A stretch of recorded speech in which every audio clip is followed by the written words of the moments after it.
Hello friends, welcome to Dream Shapers. The Hindu newspaper editorial reading और analysis की class में आपका स्वागत है, जिसमें हम ग्रामर के नए नए कॉन्सेप्ट, वर्ब के अलग अलग सेंस और सेंटेंस के डिफरेंट टाइप के स्ट्रक्चर और उसको एनालिसिस करना सीखते हैं। तो चलिए आज की क्लास स्टार्ट करते हैं। आज का हमारा टॉपिक है Manipur. This is not a time for finger Poynting. Finger point करना माने जैसे मैं आपको उंगली दिखा रहा हूं, तो फिंगर पॉइंट करना माने किसी चीज की तरफ उंगली उठाना, किसी चीज को उंगली दिखाना या किसी चीज की तरफ इशारा करना कि ये चीजें ठीक नहीं है। तो this is not a time for finger Poynting. पढ़ते हैं। Manipur unfolding and extended tragedy. Manipur के साथ एपास्ट्रॉफी लगा के एस लिखा गया है। ठीक है, लगाते हैं एपास्ट्रॉफी काकी का सेंस देने के लिए। मणिपुर की अनफोल्डिंग एंड एक्सटेंडेड ट्रेजेडी, यहां पे देखें एपास्ट्रॉफी लगी है।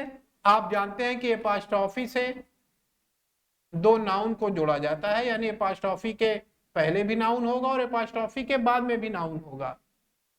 और ऐसी कंडीशन में अगर हमें सब्जेक्ट लेना होगा तो हम किसको सब्जेक्ट मानते हैं? अगर दो नाउन एपास्ट्रॉफी से जोड़े गए हैं तो हम सब्जेक्ट मानते हैं बाद वाले नाउन को, इसको सब्जेक्ट मानेंगे और इसके हिसाब से ही हम वर्ब का प्रयोग करेंगे। तो चलिए देखते हैं सेंटेंस को। Manipur unfolding and extended tragedy is, ये आपकी वर्ब आ गई। इसके पहले सब्जेक्ट लिखा हुआ है Manipur unfolding and extended tragedy. दो नाउन कौन कौन से हैं? देखिए, एक मणिपुर है और एक ट्रेजेडी है। ये दो नाउन है जिनको आपने एपॉस्ट्रोफी से जोड़ा है। ट्रेजेडी के बारे में बताने के लिए ये एडजेक्टिव आए हुए हैं दो, एक्सटेंडेड और अनफोल्डिंग। ये दो एडजेक्टिव हैं जो ट्रेजेडी जैसे नाउन के पहले लिखे गए हैं। तो एक नाउन ये हो गया, दूसरा नाउन आपका ट्रेजेडी हो गया। एपॉस्ट्रोफी से दो नाउन को जोड़ा गया था। बाद वाले नाउन के हिसाब से वर्ब आएगी। ट्रेजेडी हमारा सिंगुलर वर्ड है, उसके हिसाब से सिंगुलर वर्ब इज लिखी गई है। ठीक लिखा हुआ है यहां पर। फिर अनफोल्डिंग एंड एक्सटेंडेड। अनफोल्ड करना माने क्या होता है? मैंने आपको बताया इस टाइप के सेंस। पहले फोल्ड को लीजिए। फोल्ड माने क्या हुआ? किसी चीज को लपेटना, किसी चीज को मोड़ना। और अनफोल्ड करना माने किसी चीज को ओपन करना। भाई एक मोड़ रहे हैं, फोल्ड कर रहे हैं। और अनफोल्ड करना माने किसी चीज को विस्तारित करना या खोलना। तो मणिपुर की अनफोल्डिंग माने फैलने वाली, यहां लपेट सिकुड़ा नहीं है, फैल रही है। मणिपुर की अनफोल्डिंग माने विस्तारित होने वाली, फैलने वाली। एंड एक्सटेंडेड, एक्सटेंड भी वर्ब की थर्ड फॉर्म है। और एक्सटेंड टू समथिंग लिखते हैं, एक्सटेंड टू समथिंग, किसी चीज की तरह अगर इसके साथ किसी समय, परिस्थिति इत्यादि तक ये विस्तारित हो रही तो एक्सटेंड के साथ टू प्रीपोजिशन लगाया जाता है। इस तरह से यूज करते हैं, बट यहां एडजेक्टिव है तो उसकी आवश्यकता नहीं है। तो मणिपुर की विस्तारित होने वाली एंड एक्सटेंडेड और फैलने वाली, यानी अनफोल्डिंग माने जो बढ़ता चला जा रहा है, माने फैल रहा है, फैलने वाले के सेंस में है। और एक्सटेंड माने दूर दूर के क्षेत्रों में इसका विस्तार हो रहा है। तो ऐसी ट्रेजेडी माने दुखद घटना मणिपुर की, जो कि अनफोल्ड हो रही है, माने हमारे सामने नए नए स्वरूपों में आ रही है। एंड एक्सटेंडेड, और ये फैल भी रही है, अलग अलग क्षेत्रों में इसका विस्तार भी हो रहा है। इज माने है Manipur unfolding extended tragedy is which, जिसे या जो two of the state's major communities. Manipur की अनफोल्डिंग और एक्सटेंडेड वाली जो ट्रेजेडी इस माने है विच, जिसे या जो two of the state's major community, जिसे टू माने दो, of the state's major communities, राज्य की दो प्रमुख समुदायों। कौन कौन से समुदाय हैं इनके बारे में बता रहा है। द कुकीज एंड मेतीज, ये कॉमा और कॉमा लगा हुआ है, तो मैंने बताया इंग्लिश में ऐसे कॉमा कॉमा लगा रहेगा तो हम लोग इसको ब्रैकेट में समझेंगे कि which two of the state's major communities the Kukis and Meiteis have, जिसको कि which have been on a bloody, which two of the state's major communities Kuki and Meiteis have been on a bloody communal clash, जिसमें कुकी और मेती ये जो राज्य की प्रमुख समुदाय हैं, ये लोग हैव बीन माने रहे हैं on a bloody communal clash, एक खूनी, कम्युनल माने सांप्रदायिक, क्लैश माने संघर्ष, आर्टिकल अ है उसके लिए क्लैश नाउन आया हुआ है। दूसरी जो इंपॉर्टेंट बात है, हैव बीन वर्ब आई हुई है, किसके लिए है, कौन से शब्द के लिए ये वर्ब यूज हो रही है? सोचिए, ये Kuki two of the state's major community, जिसके लिए यूज हो रही है, राज्य के दो प्रमुख समुदाय, और उनका नाम भी है कुकी एंड मेतेइस। ये दो दो है, एक से ज्यादा है, एक से ज्यादा होने के कारण प्लूरल हुआ, और प्लूरल के लिए ये वर्ब हैव बीन लिखी हुई है, तो सही लिखा हुआ है। हैव बीन माने रहे हैं, किस चीज पे रहे हैं? On a bloody communal clash, एक खूनी सांप्रदायिक संघर्ष पे। सिंस में थर्ड, यहां पे सिंस एज ए प्रीपोजिशन है, और आपको पता है एज ए प्रीपोजिशन सिंस का प्रयोग पॉइंट ऑफ टाइम को दर्शाने के लिए करते हैं। किस चीज को दर्शाने के लिए करते हैं? सिंस अगर एज ए प्रीपोजिशन आ रहा है तो ये पॉइंट ऑफ टाइम दर्शाता है, निश्चित समय को दर्शाता है, यानी उस पॉइंट को दर्शाता है, उस समय को दर्शाता है जहां से कोई कार्य की शुरुआत हुई है, ये ही आपका पॉइंट ऑफ टाइम कहा जाता है। तो ये कब से क्लैश शुरू हुआ? मई 3, 3 मई से ये संघर्ष शुरू हुआ। सिंस सही लिखा हुआ है, एग्जामिनर यहाँ क्या करेगा? सिंस की जगह फॉर कर देगा, गलत हो जाएगा क्योंकि पॉइंट ऑफ टाइम है तो सिंस लगाना चाहिए। फॉर का प्रयोग हम लोग पीरियड ऑफ टाइम के लिए करते हैं।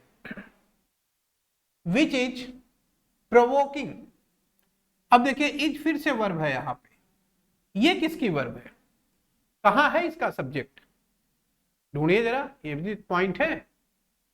Is provoking how utterly meaningless all the contests to score debating point on the media are equally. It shows how empty all political posturing and wants can be in matters of resolving deadly conflicts. तो चलिए देखते हैं sentence को कि अब देखिए दो point हमें यहां देखने हैं। एक तो जैसे हमने ये देखा, ये वर्ब थी मणिपुर नाउन एपॉस्ट्रोफी नाउन से जुड़े हुए, उसके हिसाब से आ गई। फिर ये वर्ब आई हमारी, कहाँ गया ये हैव बीन, ये to of the states communities, इसके हिसाब से आ गई। अब ये इज किसके लिए आ रही है? सोचिए आप जरा, दिमाग लगाई, कहां से ये वर्ब इज लिख दी गई है, कौन है इसका सब्जेक्ट? क्या मई 3 तो नहीं है? नहीं, इसकी जो वर्ब है और इसका जो सब्जेक्ट है वो ये रिलेटिव प्रोनाउन है विच। ये सेंटेंस कैसे है, आप जरा रिलेटिव प्रोनाउन के स्ट्रक्चर को देखिए। जैसे रिलेटिव प्रोनाउन है तो मैंने आपको बताया हुआ है कि अगर आप सेंटेंस में रिलेटिव प्रोनाउन का यूज कर रहे हैं तो ये अकेले नहीं आता है, ये रिलेटिव प्रोनाउन एक क्लाज के रूप में आएगा। रिलेटिव प्रोनाउन किस रूप में आएगा? एक क्लाज के रूप में आएगा। और ये जो पूरी रिलेटिव प्रोनाउन क्लाज है ये अपने पहले आने वाले किसी नाउन या प्रोनाउन के बारे में बताती है और उसी के लिए हम इसका प्रयोग करते हैं, एक बेसिक कॉन्सेप्ट। अब चूंकि ये रिलेटिव प्रोनाउन क्लाज है इसलिए इसका स्ट्रक्चर हो सकता है relative pronoun plus subject plus verb, ये इसका कंस्ट्रक्शन होगा। इसमें रिलेटिव प्रोनाउन होगा, सब्जेक्ट होगा, वर्ब अलग से होगी, या इसका स्ट्रक्चर हो सकता है रिलेटिव प्रोनाउन प्लस वर्ब, इस तरीके से भी आ सकता है। ये दोनों तरीके से यूज हो सकता है। अब इस सेंटेंस को हम देखें तो यहां पर Manipur unfolding standing tragedy is, tragedy के बारे में बता रहे कि ट्रेजेडी विच, जो कि माने उस ट्रेजेडी के लिए ये रिलेटिव प्रोनाउन विच लिखा गया है। एक बात, अब रिलेटिव प्रोनाउन के लिए रिलेटिव प्रोनाउन विच के बाद वर्ब आनी चाहिए क्योंकि रिलेटिव प्रोनाउन क्लाज है, इसकी वर्ब यहां लिखी गई तो ये बीच में क्या है, ये थोड़ा सा और पार्ट इसके बीच में ऐड कर दिया गया विच के बाद, जिसको या एक दुखद घटना है, इज माने है, विच माने जो, two of the state's major communities the Kuki and Meiteis have been on a bloody communal clash since May 3, इसमें मई 3 से ये दो संप्रदाय आपस में संघर्ष में रहे हैं।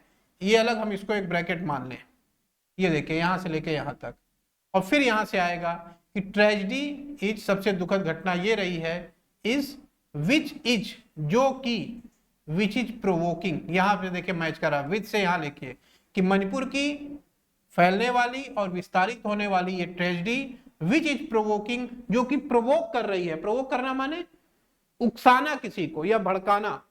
प्रोवोक जो वर्ड है इसको हम उकसाने या भड़काने के सेंस में यूज करते हैं। टू मेक समथिंग वर्स, किसी चीज को और ज्यादा खराब कर देना या बिगाड़ देना। प्रोवोक इज प्रोवोकिंग, ये क्या कर रही है, भड़का रही है। क्या भड़का रही, आगे लिखा हुआ है हाउ, हाउ अटरली, अटरली माने कंप्लीटली, अटरली का सिनोनिम्स हम लोग लिख लेंगे कंप्लीटली, पूरी तरह से। अटरली का सिनोनिम्स हो जाएगा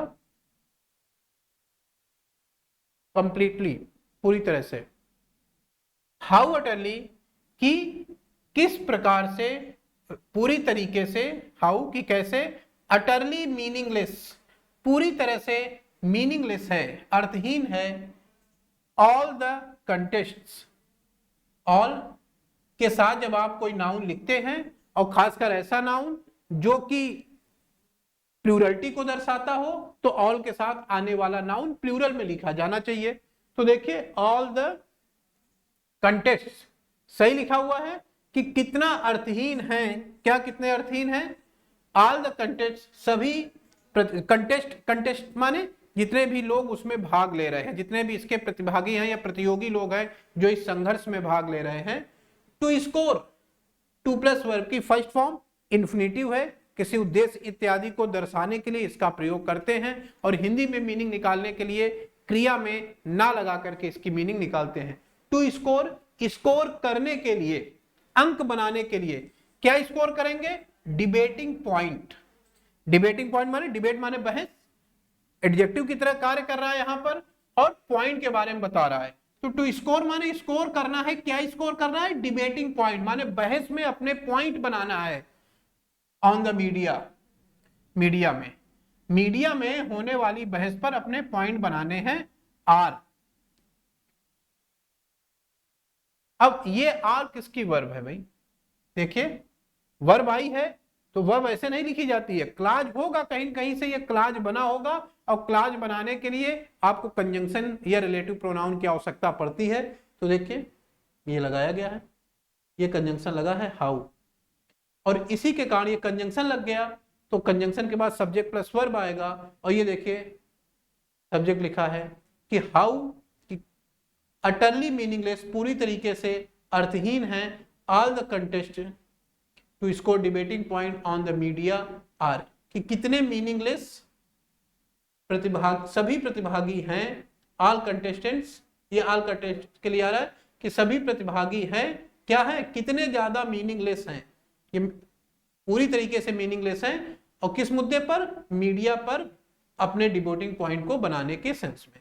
तो इसके आधार पर यह वर्ब लिखी गई है, ठीक लिखा हुआ है, प्लूरल के हिसाब से प्लूरल, इक्वली, समान रूप से एडवर्ब है, और सेंटेंस के पहले आ रहा है तो उसके बारे में मॉडिफाई कर रहा है, इक्वली समान रूप से। इट शोज, यह दर्शाता है, हाउ एम्प्टी, कि कितना खालीपन है, कि how empty all political posturing and wants can be in matters of resolving deadly conflicts. एक एक चीज समझते हैं, हाउ एम्प्टी, की कितना खालीपन है, ये हाउ अकेले नहीं एम्प्टी के साथ जुड़ा हुआ है, यह दर्शाता है कि कितना खालीपन है। देखिए इट शोज एक छोटा सा सेंटेंस था, सब्जेक्ट प्लस वर्ब का कंस्ट्रक्शन, फिर कंजंक्शन आ गया, कंजंक्शन आएगा तो अकेले नहीं आएगा, इसके साथ फिर से एक सब्जेक्ट प्लस वर्ब का स्ट्रक्चर बनेगा, तो देखें कहीं कहीं जरूर बना होगा, पढ़िए जरा, how empty all political posturings and wants, कि कितना ज्यादा खालीपन है सभी राजनीतिक पोस्चरिंग में। पोस्चर का क्या मतलब हुआ, आप किस तरीके से अपने आप को प्रकट कर रहे हैं, वो आपका पोस्चरिंग है, दिखावा, प्रस्तुतिकरण, पोस्चरिंग मतलब प्रस्तुतिकरण, एंड वांट्स, वांट का मतलब दिखावापन, कि कितना ज्यादा राजनीतिक प्रस्तुतिकरण और दिखावापन जो है, हाउ एम्प्टी, कितना खालीपन है, कितना खालीपन है सभी प्रकार के राजनीतिक दिखावे में और प्रस्तुतिकरण में।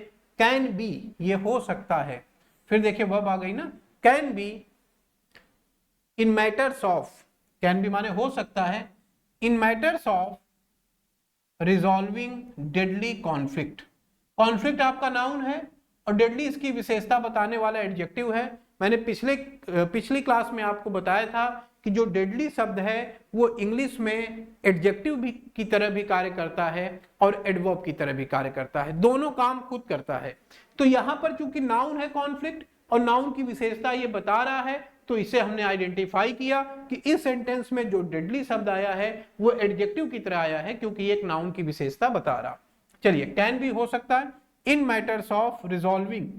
रिजॉल्व करना माने किसी समस्या या प्रॉब्लम का समाधान करना, रिजॉल्व माने किसी समस्या इत्यादि का समाधान करना। तो ये कितना खालीपन है इसके बारे में बताया कि कैन भी हो सकता है इन मैटर्स ऑफ, मामले में, किस मामले में, रिजॉल्विंग डेडली कॉन्फ्लिक्ट। ये जो घातक संघर्ष चल रहा है, कॉन्फ्लिक्ट माने संघर्ष, डेडली माने घातक, ये जो घातक संघर्ष चल रहा है इस घातक संघर्ष को हल करने के मामले में कितना ज्यादा खालीपन राजनैतिक दिखावे और प्रस्तुतिकरण में हो सकता है। इट शोज, यह इस बात को प्रदर्शित करता है। आगे चलते हैं, ऐसे छोटे छोटे पार्ट में तोड़ करके उसका सेंस, जहां पे फ्रेज बन रहा है या क्लास बन रहा है, हमें उतने का एक मीनिंग लेना है। आफ्टर नियरली 2 मंथ, आफ्टर यहां पे कंजंक्शन है कि प्रीपोजिशन, प्रीपोजिशन है क्योंकि कंजंक्शन होता तो इसके बाद सब्जेक्ट प्लस वर्ब होता, ये केवल इतने पार्ट को जोड़ रहा है तो कंजंक्शन है। एक फ्रेज बना हुआ है, आफ्टर माने पश्चात में, किसके पश्चात में, नियरली लगभग, 2 मंथ्स माने 2 महीने के, लगभग 2 महीने के बाद, द स्टेट माने राज्य, रिमेन्स टेंस, जो राज्य है वो बना हुआ है, टेंस माने तनावपूर्ण, लगभग 2 महीने के बाद राज्य तनावपूर्ण बना हुआ है, विद ओवर 120 लाइव्स लॉस्ट, किसके साथ, विद प्रीपोजिशन है, किसके साथ, ओवर, ओवर माने ज्यादा को दर्शा रहा है, 120 लाइफ, यहां लाइफ नाउन की तरह है, लगभग 120 से अधिक जीवन क्या हो चुके हैं, समाप्त हो चुके हैं और ये राज्य तनावपूर्ण बना हुआ है। आगे बढ़ते हैं, लाइव लॉस्ट लिखा हुआ है ना, ये देखिए LOST, with over 120 lives lost, लगभग 120 से अधिक लोग मर चुके हैं। वाइल दिस, वाइल माने जबकि, वाइल यहां सेंस जबकि के सेंस में आ रहा है, जबकि दिस, आगे बढ़ते हैं, while this can not be reversed. अब देखिए वाइल आपका कंजंक्शन है और वाइल के साथ हम लोग वाइल का जो सेंस है जबकि के सेंस में यूज करते हैं एक, और दूसरा क्या के दौरान, इस सेंस में लिखते हैं। जैसे एग्जाम्पल मैंने लिखा वाइल प्लेइंग, माने हिंदी निकलेगी खेलने के दौरान या खेलते खेलते, ऐसा हिंदी निकल रही है, खेलने के दौरान या खेलते खेलते। तो वाइल एक तो के दौरान के सेंस देता है और दूसरा जबकि का सेंस देता है, दो अलग अलग सेंस में आप इसको यूज करते हैं। तो कह रहा while can not be reversed, जबकि यह रिवर्स नहीं किया जा सकता है। यहां अगर देखें तो मॉडल, उसके साथ बी और फिर वर्ब की थर्ड फॉर्म, ये मॉडल का पैसिव वॉइस का स्ट्रक्चर है। क्या होता है एक्टिव पैसिव में, एक्टिव वॉइस और पैसिव वॉइस, डिटेल में कभी समझेंगे इसको, लेकिन अगर हम स्ट्रक्चर देखें कि मॉडल प्लस वर्ब की फर्स्ट फॉर्म अगर ये एक्टिव वॉइस में है तो इसका जो पैसिव वॉइस का कंस्ट्रक्शन बनेगा वो बनेगा मॉडल के साथ बी प्लस वर्ब की थर्ड फॉर्म। ये एक्टिव वॉइस के कंस्ट्रक्शन में और पैसिव वॉइस के कंस्ट्रक्शन में क्या होता है, जैसे सब्जेक्ट है और वर्ब है, और अगर ये वर्ब एक्टिव वॉइस में है तो हमारा जो सब्जेक्ट है वो कार्य करता है, सब्जेक्ट कार्य करेगा एक्टिव वॉइस में। और अगर आप सब्जेक्ट और वर्ब पैसिव वॉइस में आपने लिख दिया इस वर्ब को तो कार्य सब्जेक्ट के ऊपर होता है।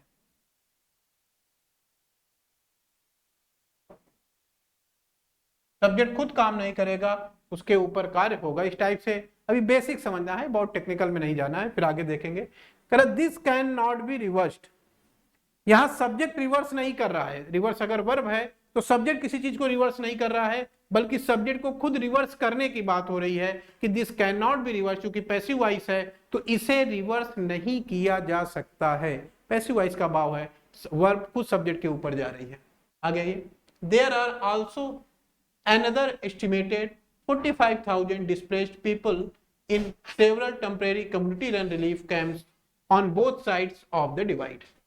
There are, हम लोग पहले भी डिस्कस कर चुके हैं कि देयर के साथ जो वर्ब आ रही है वो वर्ब देयर के हिसाब से नहीं बल्कि उसके बाद में आने वाले नाउन के हिसाब से आती है। तो यहां पे देखे जरा, there are also another estimated 45,000 displaced people. ये आपका सब्जेक्ट है, प्लूरल है, 45,000 विस्थापित लोग, एक से ज्यादा को दर्शा रहा है, एक से ज्यादा को दर्शाने का कारण ये प्लूरल है और इसलिए वर्ब प्लूरल इसके हिसाब से लिखी हुई है, ठीक लिखा गया है। देयर आर आल्सो, आल्सो का मतलब भी के सेंस में यूज होता है।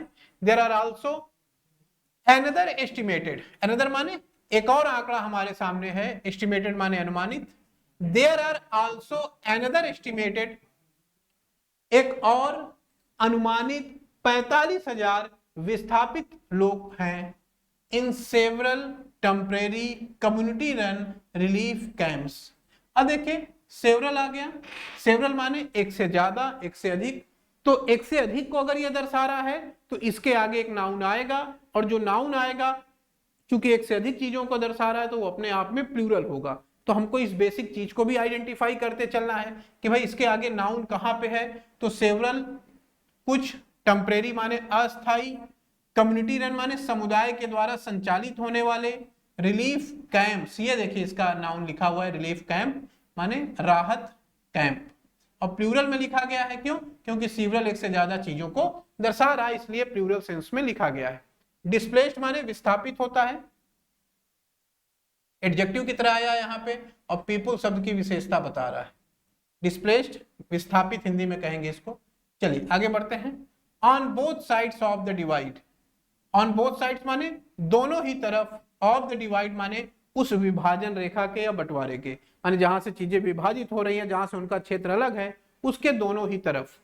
For their sake, for someone sake या फॉर द सेक ऑफ, दोनों तरफ से लिखते हैं इसको, इसको ऐसे भी लिखते हैं फॉर द सेक ऑफ इस तरीके से, या फॉर समबडीज सेक, किसी चीज की भलाई के लिए, या फॉर द सेक ऑफ इस तरीके से। तो यहां कह रहा है फॉर देयर सेक, उनकी भलाई के लिए, ये सेंस आता है, फॉर देयर सेक उनके कल्याण भलाई के लिए, first and foremost, first and foremost एक तरह का प्रेज है, और फर्स्ट एंड फॉरमोस्ट क्या सेंस देता है? सबसे ज्यादा महत्वपूर्ण अगर कोई चीज है, फर्स्ट ऑफ ऑल या वेरी इंपॉर्टेंट, उसको हम फर्स्ट एंड फॉरमोस्ट कहते हैं।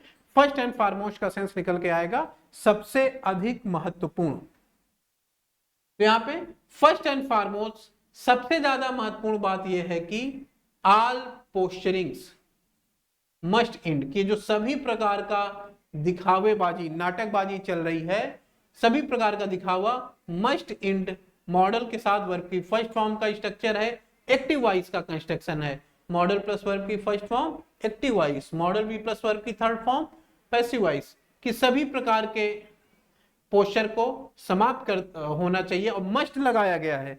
क्या डिफरेंस है शुड और मस्ट में? मैंने बताया था कि शुड का मतलब राइटर अपनी बात को लेकर लचीला है, सलाह के रूप में कह रहा है, लेकिन उसी बात पे थोड़ा अगर जोर देना चाहेगा, प्रेशर देना चाहेगा कि नहीं भाई ये काम जरूर होना चाहिए, तो हम लोग वहां शुड की जगह क्या यूज करेंगे? मस्ट। तो ये फीलिंग भी समझनी है कि राइटर यहाँ अपनी बात को थोड़ा जोर दे करके बोल रहा है कि सभी प्रकार का दिखावा जरूर समाप्त होना चाहिए। सो दैट कंजंक्शन है, ताकि की हिंदी निकलती है, यहां लिख दे रहा हूं सो दैट, ताकि माने उद्देश्य को दर्शाने के लिए जोड़ा जाता है।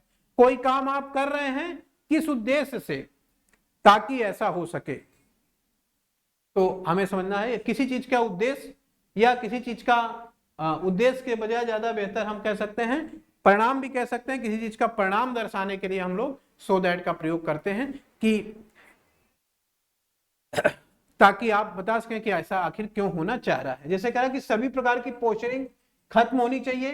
क्यों खत्म होनी चाहिए बता रहा है, सो दैट, ताकि, पर्पज है इसका कुछ, क्यों खत्म होनी चाहिए? ताकि ऑल स्टेक होल्डर्स, सभी स्टेक होल्डर माने सहभागी, माने कोई काम अगर हो रहा है तो उस काम में जितने लोग उससे जुड़े हुए हैं, जितने लोगों का इन्वॉल्वमेंट है, या उस काम के होने से जितने लोगों के ऊपर फर्क पड़ेगा, वो सारे उसके स्टेक होल्डर हो जाएंगे जो कहीं न कहीं उस कार्य से प्रभावित हो रहे हैं।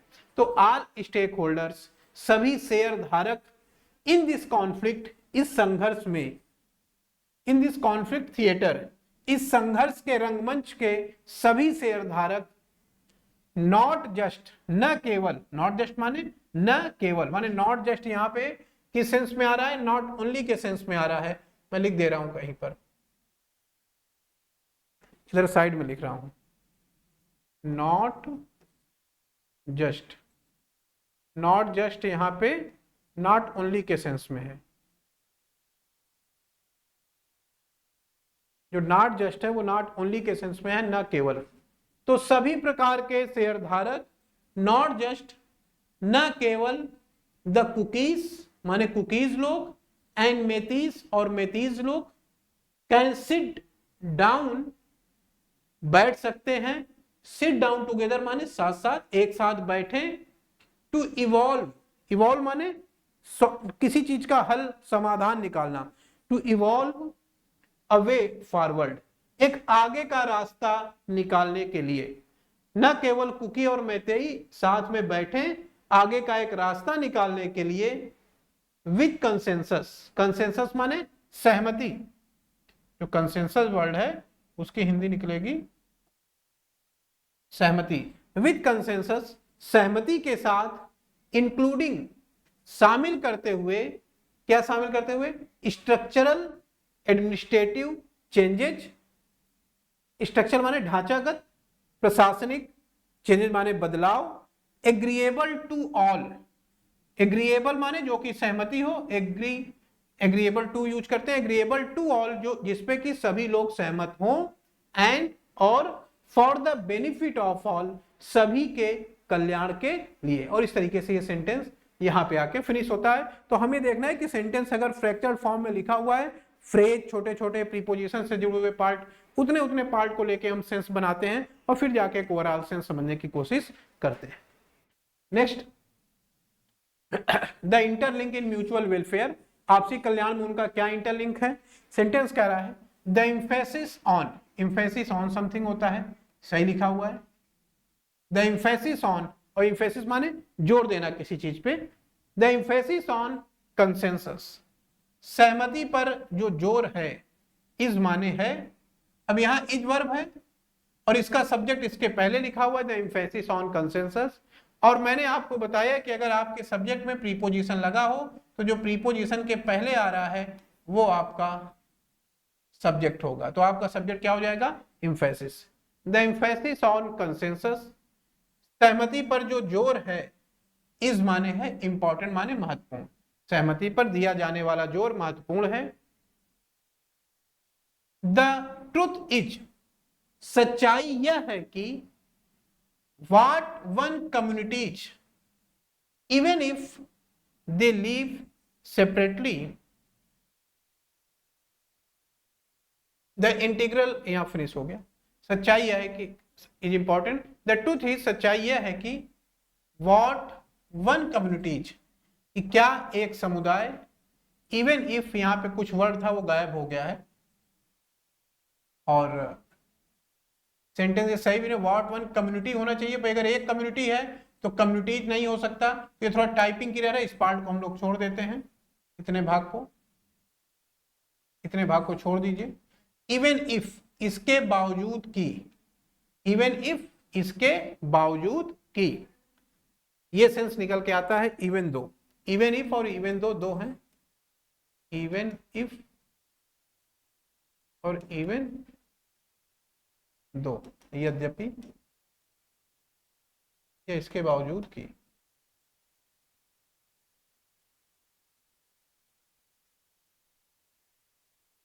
इवन इफ इसके बावजूद की, दे लीव सेपरेटली, वे रहते हैं सेपरेटली माने अलग अलग। अब देखिए सेपरेटली एलवाई लगा हुआ एडवर्ब है, किसी सेंटेंस में अगर एडवर्ब आया है तो हमें यह समझना है कि उसका कुछ पर्पज होगा, वो किसी नाउन प्रोनाउन के लिए तो नहीं आता है, वो किसी एडजेक्टिव, वर्ब, प्रीपोजिशन या सेंटेंस के लिए ही आया होगा। तो किस चीज के लिए लिखा गया है, ये चीज बड़ा महत्वपूर्ण है समझना। तो हम सेंटेंस में इस चीज को भी एनालिसिस करेंगे। भाई सेपरेटली माने अलग अलग, तो अलग अलग किसके लिए है, दे के लिए या रहने के लिए? तो जाहिर सी बात है ये सेपरेटली शब्द लीव के लिए यहाँ यूज हो रहा है, क्योंकि ये वर्ब है और वर्ब के लिए हम लोग एडवर्ब का प्रयोग करते हैं। तो इस हिसाब से जो सेपरेटली शब्द लिखा हुआ है एकदम सही लिखा गया है, एडवर्ब के फॉर्म में ठीक लिखा है। आगे बढ़ते हैं। The integral geography of hills and valleys, आंतरिक जो भूगोल है पहाड़ियों का और घाटियों का, हिल माने पहाड़ी, वैली माने घाटी, पहाड़ी और घाटियों का आंतरिक भूगोल, एंड रिवर्स और नदियां, एंड लेक्स और झीलें, चार चीज। तो मैंने इसको देखिए, ये इसने कैसे जोड़ा है, ये दो पार्ट में जुड़ा है, इसको समझने की कोशिश करना है। हिल्स एंड वैलीज एक पोर्शन हो गया, रिवर्स एंड लेक एक पोर्शन हो गया, ये इस टाइप से है, कंफ्यूज मत होइएगा। इन दो बातों को एंड से जोड़ा है कि भाई पहाड़ी और घाटियां, नदी और झीलें, और फिर इन दोनों चीजों को एंड से फिर जोड़ दिया।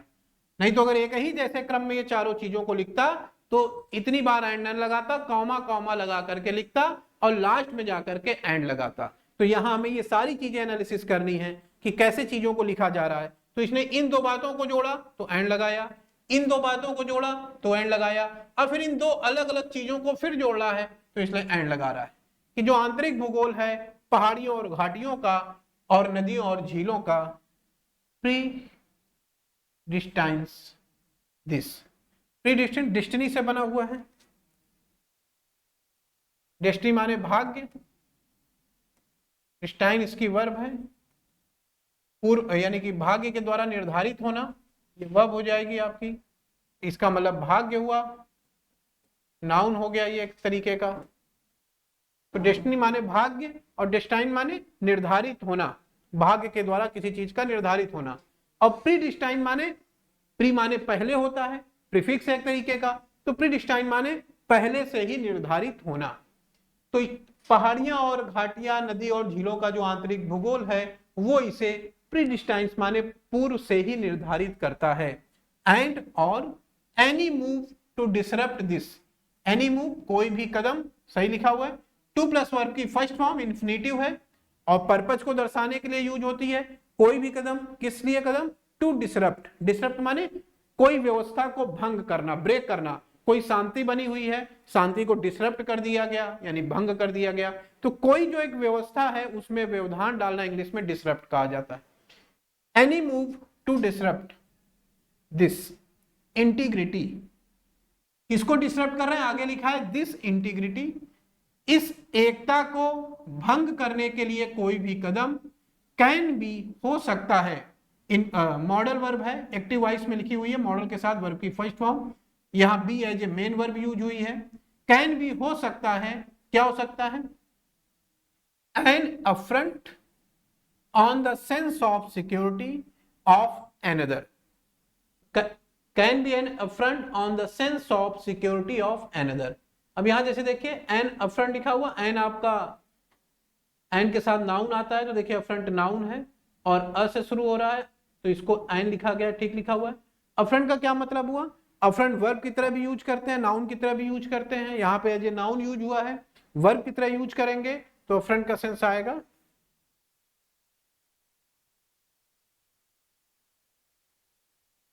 टू इंसल्ट इंटेंशनली,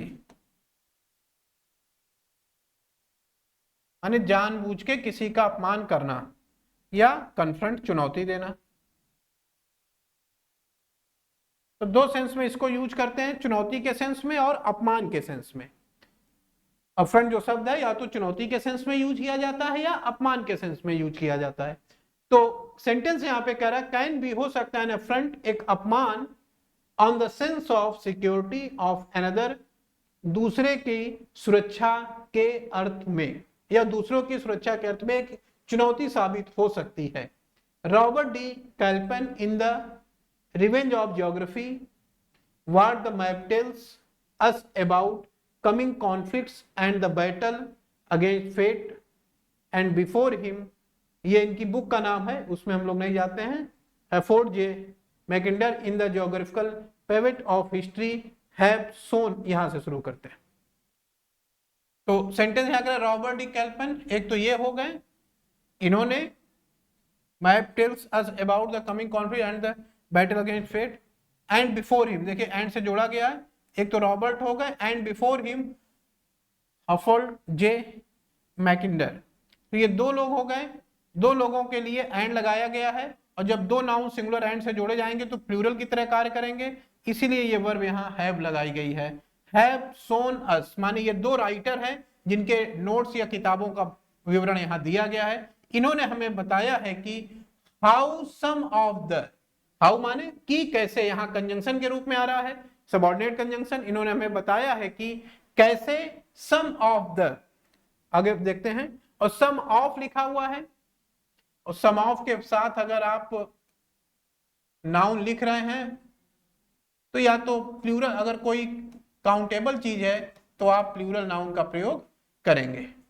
तो सेंटेंस करें some of the deadliest conflicts, ये देखिए कॉन्फ्लिक्ट्स प्लूरल शब्द है, कि how some of the deadliest conflicts, कि किस तरीके से कुछ, डेडलीस्ट माने घातक, डेडली आपका नाउन है, ओ एडजेक्टिव है, और उसका सुपरलेटिव फॉर्म डेडलीस्ट यहां पे यूज किया गया है, कि किस तरीके से घातक संघर्षों में से कुछ इन द वर्ल्ड, संसार में, वर। तो देखिए सम ऑफ किस तरह से काम करता है, इसको देख लेते हैं, इसका कॉन्सेप्ट। सम ऑफ के साथ जो दो तरह से नाउन यूज होते हैं, इसके साथ प्लूरल नाउन भी आता है और इसके साथ अनकाउंटेबल नाउन भी आता है, दोनों तरह से ये यूज होता है। और अगर इसके साथ जो वर्ब होगी वो कैसी होगी, वर्ब कैसे लिखेंगे, वर्ब हमेशा इसके हिसाब से, इस नाउन के हिसाब से आएगी, मतलब ये जो सम वर्ड है इसके हिसाब से हम नहीं लेंगे, अगर ये प्लूरल, इसके बाद प्लूरल नाउन आ रहा है तो ये प्लूरलिटी को दर्शाएगा और वर्ब प्लूरल होगी, और इसके साथ अनकाउंटेबल नाउन आ रहा है तो ये सिंगुलरिटी को दर्शाएगा और इसके साथ वर्ब कैसी होगी, सिंगुलर होगी। तो इस चीज को ध्यान देना है। इसी सम की तरह हमारा एक वर्ड और है नन, नन भी इसी तरीके से वर्क करता है। चलिए तो इस सेंटेंस में आते हैं और देखते हैं some of deadliest conflict in the world, वर, वर वर्ब है, इसका सब्जेक्ट इसके पहले है, some of the deadliest conflict, और सम ऑफ में जो वर्ब लिखी जाएगी वो बाद वाले नाउन के हिसाब से, बाद में ये प्लूरलिटी का सेंस आ रहा है कॉन्फ्लिक्ट का, इस हिसाब से कॉन्फ्लिक्ट के हिसाब से हम प्लूरल वर्ब वर लेंगे। संसार के घातक संघर्षों में से कुछ वर माने थे ऑलवेज इम्प्लिसिट, इम्प्लिसिट का क्या सेंस होता है, सांकेतिक, अगर कोई चीज आपको कोई सुझाव दे रहा है, सजेस्टेड इसका सिनोनिम्स हो जाएगा, लेकिन डायरेक्टली कोई चीज का सजेशन ना देना, संकेत में किसी चीज को बताना। भाई एक है कि आपने डायरेक्ट किसी से कुछ कह दिया, और एक है कि आप डायरेक्ट ना कह के इनडायरेक्ट रूप से किसी को कुछ बताना चाह रहे हैं, तो उसको हम इम्प्लिसिट कहते हैं, हिंदी में सांकेतिक कहेंगे। वर ऑलवेज इम्प्लिसिट, यह हमेशा सांकेतिक था, इन शेयर्ड जियोग्राफिकल डेस्टिनीज, शेयर्ड माने साझा, जियोग्राफिकल माने भौगोलिक, डेस्टिनीज माने जहां पर दो, अब यहां पे एक भाव के रूप में कह रहा है कि ऐसे दो राज्य या दो क्षेत्र जिनकी भौगोलिक सीमाएं एक दूसरे के साथ जुड़ती थी, तो शेयर्ड जियोग्राफिकल डेस्टिनीज माने जहां पे जिनकी डेस्टिनी एक साझा भौगोलिक क्षेत्र को शेयर करती थी, माने दो ऐसे क्षेत्रों की बात कर रहा है जो एक दूसरे से जुड़े हुए थे भौगोलिक रूप से। वी आर सीइंग दिस, हम इसे अनुभव करते हैं, इन रसियास रिस्पॉन्स, देखिए सी वर्ब है, जनरली हम देखने के सेंस में इसको कॉन्टिन्यूअस टेंस में नहीं यूज करते, जैसे अगर मुझे बोलना है कि मुझे वहां एक बिल्ली दिखाई पड़ रही है, तो I am seeing a cat there लिखेंगे तो गलत हो जाएगा। तो जो सी वर्ब है सामान्य रूप से देखने के सेंस में कॉन्टिन्यूअस टेंस में नहीं यूज होती, इस पॉइंट को ध्यान देना है। सी सामान्य रूप से देखना,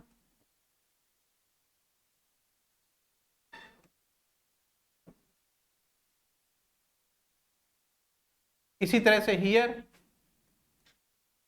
सुनना, इसका जो मतलब होता है सुनना के सेंस में, टेस्ट स्वाद के सेंस में,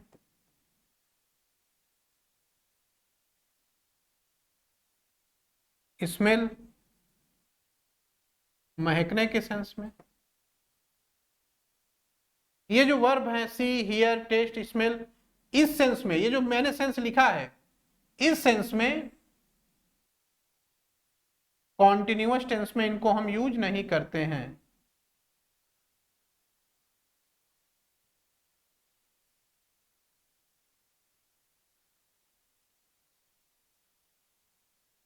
देखिए यहां महत्वपूर्ण पॉइंट ये है कि जो मीनिंग मैं बता रहा हूं उस मीनिंग में इनको कॉन्टिन्यूअस टेंस में यूज नहीं करेंगे। मीनिंग चेंज हो जाएगी तो ये कॉन्टिन्यूअस टेंस में यूज होंगे। हियर माने सुनना, नहीं यूज करेंगे, लेकिन केस इत्यादि की सुनवाई हो रही है न्यायालय में, वहां आईएनजी लगेगा। सी माने दिखाई देना, देखना कोई चीज, नहीं लगाएंगे। मुझे वहां एक बिल्ली दिखाई पड़ रही है, I am seeing a cat there लिखेंगे, गलत हो जाएगा, आई सी ए कैट देयर लिखना पड़ेगा। लेकिन सी माने अनुभव करना या किसी चीज को महसूस करना, तो आप आईएनजी लगाएंगे। समझ रहे? टेस्ट माने स्वाद होना, इस चीज का स्वाद मीठा है, नहीं लगाएंगे आईएनजी। लेकिन किसी चीज को चखना, जैसे मैं चाय को चख रहा हूं, इस सेंस में आईएनजी लगाएंगे। तो यहां पे इस चीज को देखना है कि ये जो सेंस मैंने लिखे हैं इस सेंस में अगर ये वर्ब आ रही हैं तो इनको कॉन्टिन्यूअस टेंस में यूज नहीं करेंगे।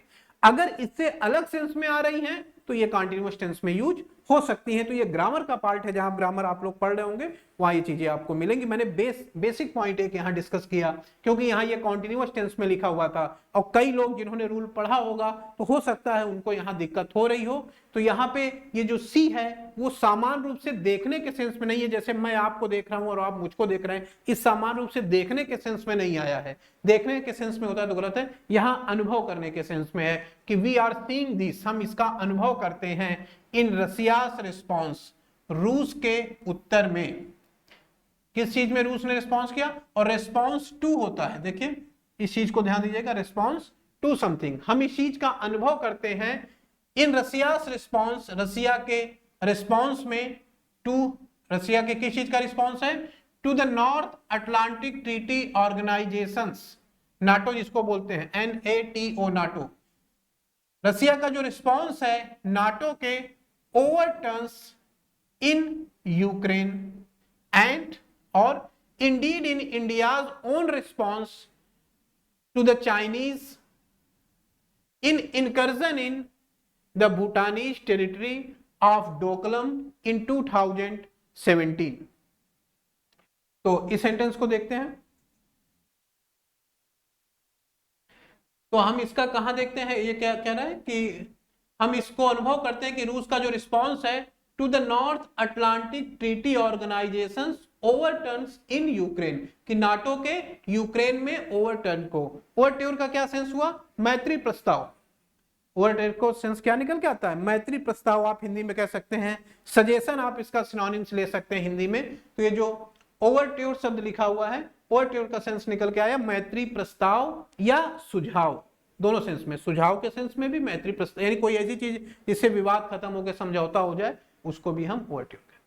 तो इसका हम अनुभव करते हैं रूस के उत्तर में, जब जो रूस ने रिस्पॉन्स किया था यूक्रेन में नाटो के मैत्री प्रस्ताव पर, एंड इंडीड, और वास्तव में, इन इंडियाज ओन रिस्पॉन्स, और भारत का खुद का response to the Chinese, China के प्रति, इन इनकर्जन, इनकर्जन का मतलब किसी के ऊपर जब आप हमला करते हैं या किसी के ऊपर आप अपना अधिकार जमाते हैं, in incursion in the Bhutanese territory of Doklam in 2017, 2017 में डोकलम के भूटानी क्षेत्र में जब चीन ने घुसपैठ करने की कोशिश की, इनकर्जन करने की कोशिश की, या अचानक से हमला करने की कोशिश की।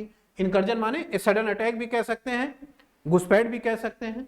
तो जब 2017 में डोकलम में भूटानी टेरिटरी में चीन के अवैध घुसपैठ या अचानक से हमले में भारत का जो रिस्पांस है उसमें भी हम इसको देख सकते हैं। तो इनकर्जन एक वर्ड यहाँ पे आया था जिसका मीनिंग मैंने बता दिया, सडन अटैक कह सकते हैं या घुसपैठ कह सकते हैं इसको। और ओवरटर्न का मतलब सजेशन या शांति प्रस्ताव या मैत्री प्रस्ताव।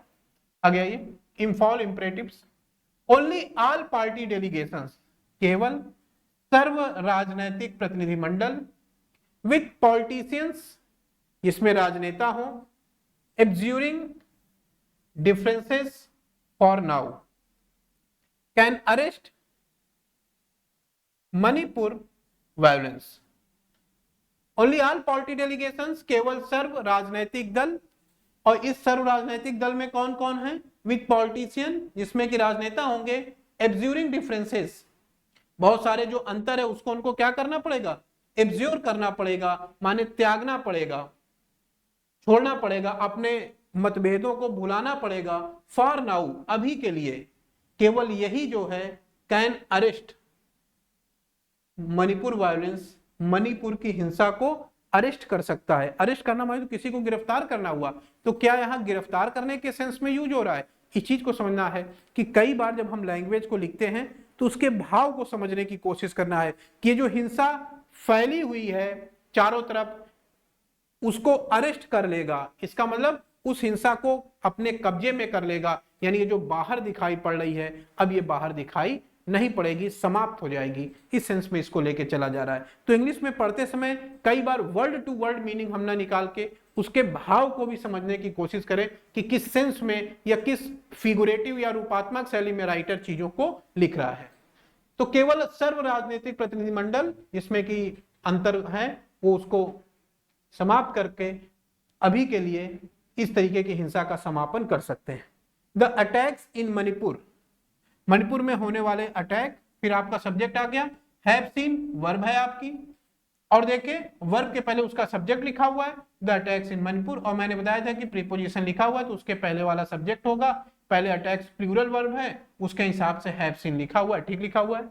मणिपुर में होने वाले हमले, हैव सीन वो देख रहे हैं, क्या देखते हैं, no let up for close to 2 months, 2 months, 2 के साथ आगे कोई नाउन लिखा हुआ है, और मैंने आपको बताया है कि नंबर को दर्शाने वाली चीज है उसके साथ आने वाला नाउन एक से अधिक को दर्शा रहा है तो प्लूरल में होगा, सही लिखा हुआ है।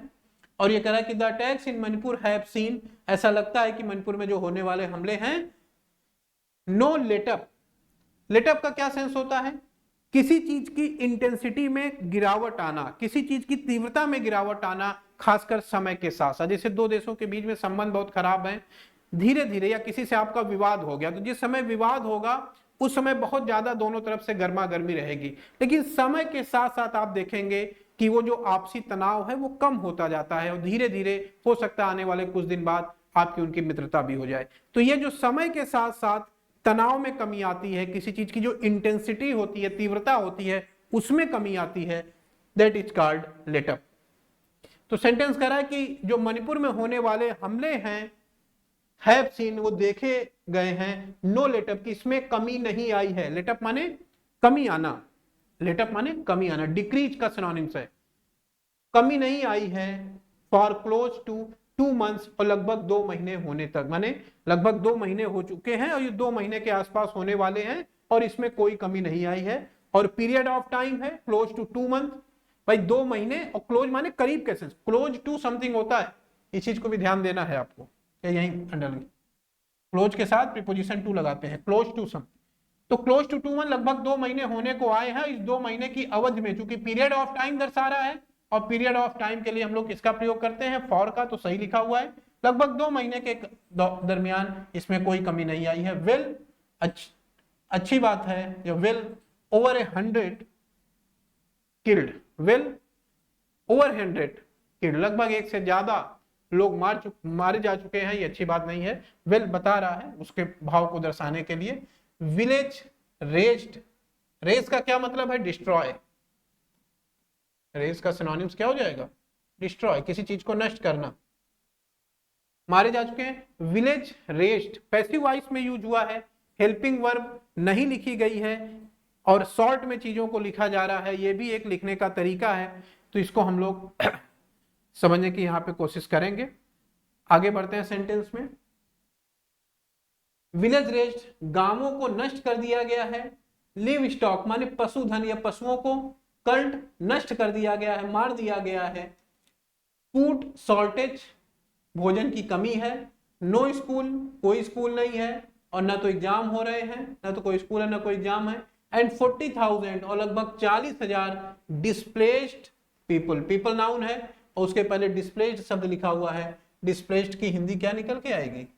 डिस्प्लेस्ड की हिंदी निकलेगी विस्थापित। और एक ग्रामर का एक कॉन्सेप्ट है जिसको मैं बता दूं, ये शॉर्ट में सारी चीजें समाहित करके लिखी गई हैं पैसिव वॉइस में, अभी इस पॉइंट में नहीं था, फिर आगे डिस्कस करेंगे।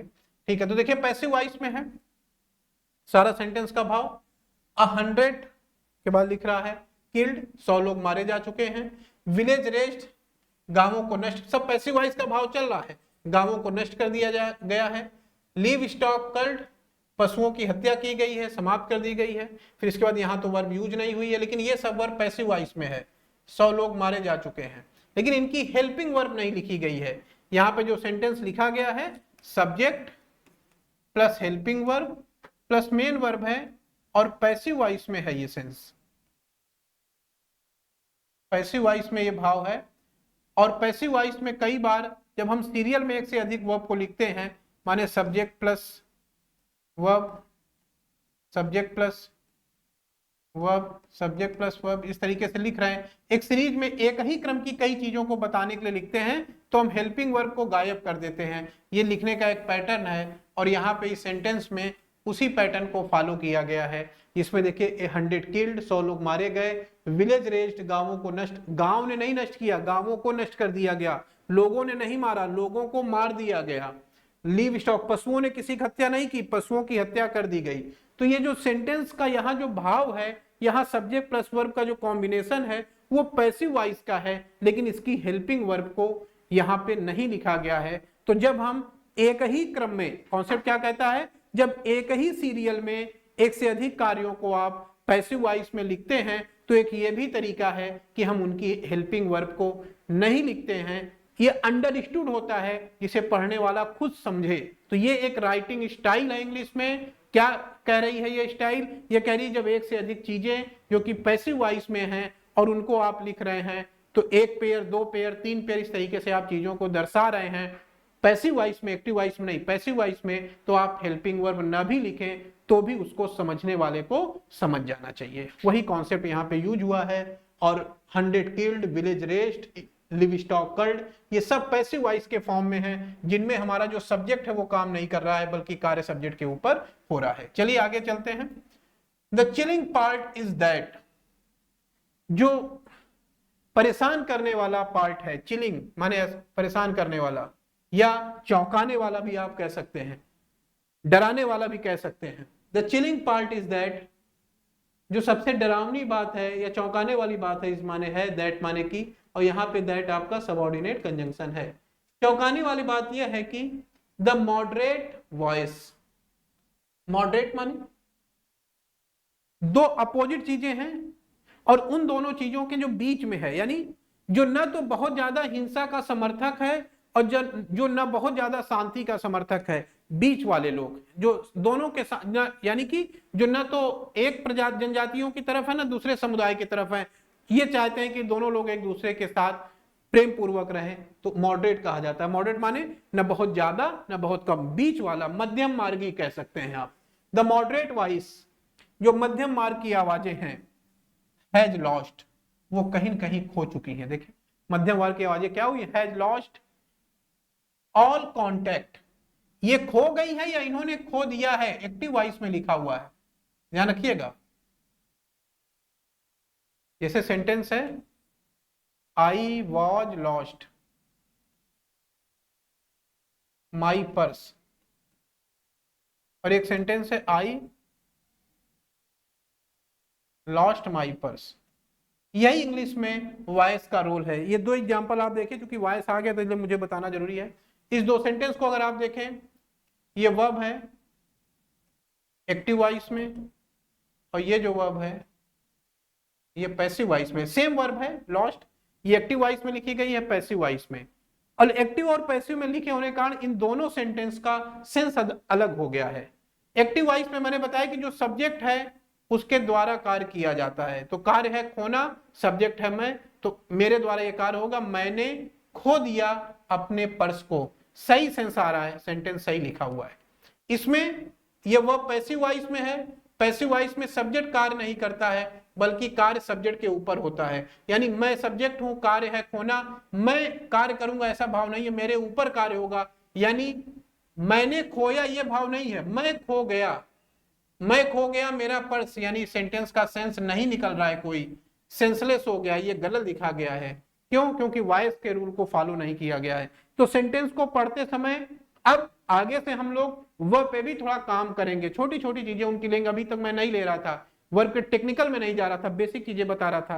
लेकिन जैसे जैसे हमारी क्लास बढ़ेगी हम इन पहलुओं पे भी थोड़ा थोड़ा डिस्कस करेंगे, ताकि वॉइस की समझ आपकी बेहतर हो सके। तो यहां देखिए हैज लॉस्ट एक्टिव वॉइस में लिखा हुआ है ये। अब एक्टिव पैसिव थोड़ा आपको पढ़ना है, फिर मैं बताऊंगा कैसे पहचानते हैं। तो मॉडरेट यहां एक्टिव वॉइस में है, और एक्टिव वॉइस में होने मतलब सब्जेक्ट के ऊपर काम नहीं होगा, आवाज खो गई ऐसा भाव नहीं है, सब्जेक्ट खुद कार्य करेगा।